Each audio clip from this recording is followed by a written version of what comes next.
Hey everyone, welcome to Sub Comics and now we got Pavitra Prabhakar. So வாங்க boys issue 19 குள்ள போலாம். Open பண்ணா world war 2 அந்த வார் ஜோனை காட்டுறாங்க. கதைய எங்க இருந்து ஆரம்பிக்கும்? ஒரு வேர்ல்டு வார் 2ல இருந்து ஆரம்பிக்கலாமா? அது ஆரம்பிக்கிற அளவுக்கு ஒரு நல்ல இடம் இல்ல, இருந்தாலும் அந்த இடத்துல இருந்து ஆரம்பி 1945ஓட சம்மர்ல நம்ம பசங்க பசிபிக் ஓஷன்ல பறந்துகிட்டு இருந்தாங்க. நிறைய ஜெட், நிறைய ஃபிளைட், நிறைய கப்பல் எல்லாத்தையும் அடிச்சு துவம்சம் பண்ணிக்கிட்டு இருந்தாங்க. அப்படி நிறைய சண்டை போட்டுட்டு இருந்த நேரத்துல ஜப்பானோடவும் மோத வேண்டியதா இருந்து. அந்த சமயத்துல ஒரு பைலட் தன்னோட ஜெட்ல வேகமா பறந்து போயிட்டு இருக்கான். ஜப்பான் மேல பாம்பு போட வேண்டியதா இருந்தவன் அவனோட ஃபியூல் டேங்க் அடிக்கிறாங்க. அதுல டேமேஜ் ஆனவன் நேரா பனிக்கட்டிக்குள்ள போய் சொருகி எரிஞ்சு செத்துறான். அதுக்கப்புறம் ட்ரூமேன் ஜப்பான் மேல பாம்பு போடுறான். அதை பத்தி ஹிஸ்டரி புக்ல எல்லாம் பெருசா ஒன்னும் சொல்லிருக்க மாட்டாங்க. ஆனா அந்த மூழ்கி போன ஜெட்ல பத்தினா CVAன்னு எழுதி, சீல கன்சாலிடேட்டட்னு அர்த்தம். அப்போ VAன்னு என்னன்னு தெரியுமா?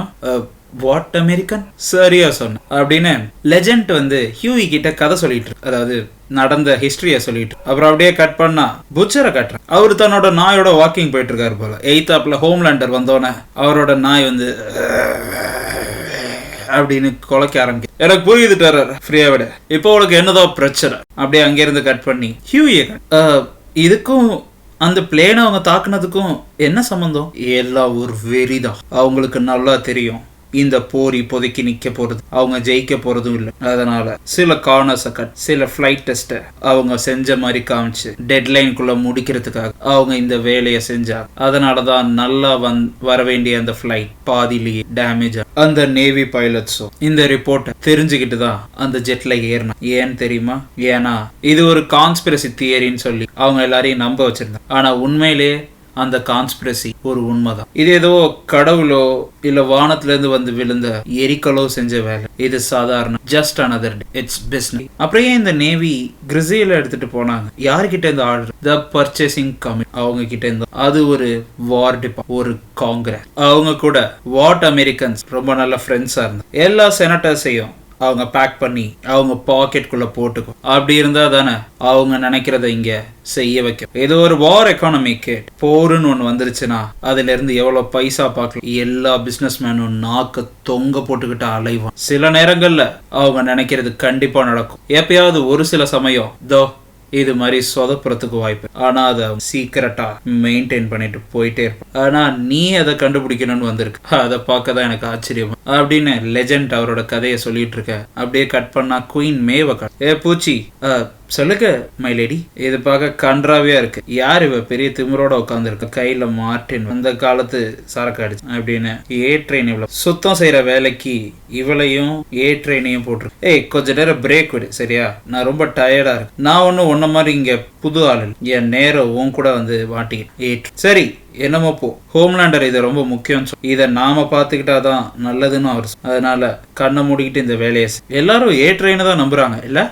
ஜீசஸ், அது என்ன ஸ்மெல், ரொம்ப அசிங்கம் அப்படின்னு இவங்க பேசிக்கிட்டே உள்ள போய் பார்த்தா அவன் இவ்வளவு அழுக்கா இருக்க ஒருத்தனை பாக்குறான். அப்படியே கட் பண்ணா ஹோம்லேண்டர் புச்சரை பார்த்து, எதுக்காக இங்க வந்த? உனக்கு என்ன இங்க வேலை? தேவையில்லாம வந்து எங்களை நோண்டிட்டு. நான் ஏற்கனவே சொன்ன மாதிரி தேவையில்லாம எங்க கூட நீ மோதிக்கிட்டு. மேலரி இறந்ததுக்கும் எங்களுக்கும் எந்த சம்பந்தமும். இந்த லேம்ப் லைட்டர் பண்ணதுக்கெல்லாம் நான் உன்கிட்ட பதில் சொல்லணும்னு அவசியம். டீனேஜ் நிக்ஸ், ஒரு சின்ன பசங்க நடந்த இவ்வளவு பெரிய விஷயத்துல அவங்க ஒரு சப்ப, அவ்வளவுதான். ஆனா விக்டோரியாவோட ஸ்பீச்ச சொதப்புற அளவுக்கு நான் ஒன்னும் முட்டாள். நீ ஏற்கனவே வாட்ல இருந்திருக்கல, சோ இங்க இப்படிதான் நடக்கணும், உனக்கு தான் தெரியுமே. நான் என்ன சொல்றேன்னு உனக்கு புரியல?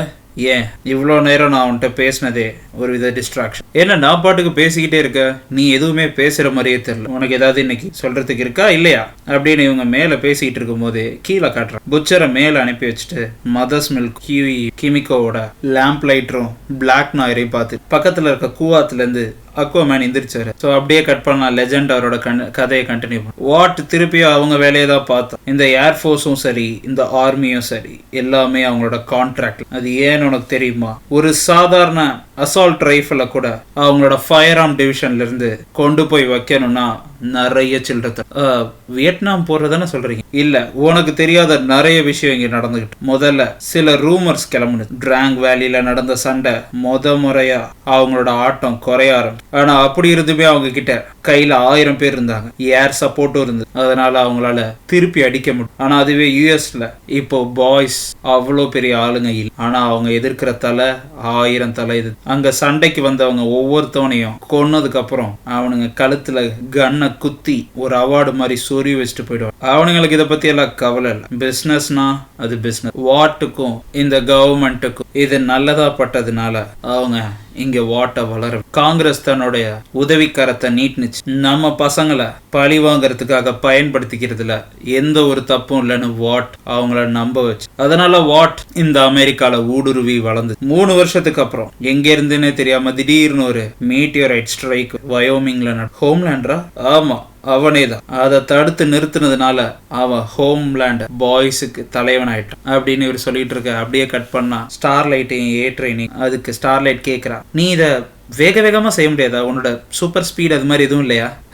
என்னால முடிஞ்சதெல்லாம் வேகமா ஓடுறது தான். இதெல்லாம் என்னால வேகமா பண்ண முடியும். ஐயோ, இவனை பார்க்கவே அருவருப்பா இருக்கு. இவன் எப்படி இன்னும் உயிரோட இருக்கான்? கேவலமா அருவருப்பா இருக்கான். இவனுக்கு என்னதான் ஆச்சு? இவன் இங்க இருக்க கூடாதுல்ல, அப்புறம் ஏன் இவன் இங்கேயே அடைச்சு வச்சு அப்படின்னு என்னன்னு தெரியாம ஸ்டார்லைட் கேட்க அப்படியே ஹோம்லேண்ட் இருக்கா, நீ பண்றதெல்லாம் பார்த்தா எனக்கு கோவம் வரணும். ஆனா உண்மையை சொல்றேன், எனக்கு உன் மேல கோவம் வர. நீ இதே மாதிரியே பண்ணணும்னு இருந்தீன்னா நாம மோதிதான் தீர்த்துக்கணும்னு நீ நினைச்சினா அதையும் செய்யலாம். சரி சொல்லு, உனக்கு ஏன் அவ்வளோ பிடிக்கல? அதாவது என்னன்னு இல்லை, ஒரு சூப்பர் பவர் இருக்கிற எந்த ஒரு ஹியூமனையுமே உனக்கு பிடிக்கலையே ஏன்? நீ அமைதியா இருந்தாலும் உன்னோட இதய துடிப்பு எனக்கு கேக்குது. நீ உன் மனசை அமைதியா வச்சுக்கணும்னு போராடுற, உன் முகத்துல அதை காட்டுற. ஆனா உண்மையிலே உன் மனசு துடிக்குது. என்னால இதை புரிஞ்சுக்க முடியும். இது உன்னோட கோவத்தோட வெளிப்பா. போன வாட்டி இருந்ததை விட கொஞ்சம் அதிகமாவே இருக்கு. நான் போன வாட்டியே பார்த்தப்பவே உன்னை கேட்டேன். ஆனா நீ அவங்க கூட்டத்துல இருக்கிற ஒரு ஆள் மாதிரி உனக்கு என் மேல ஏதோ தனியா அதுவும் அளவுக்கு அதிகமா இருக்கு. எனக்கு தெரிஞ்ச வரைக்கும்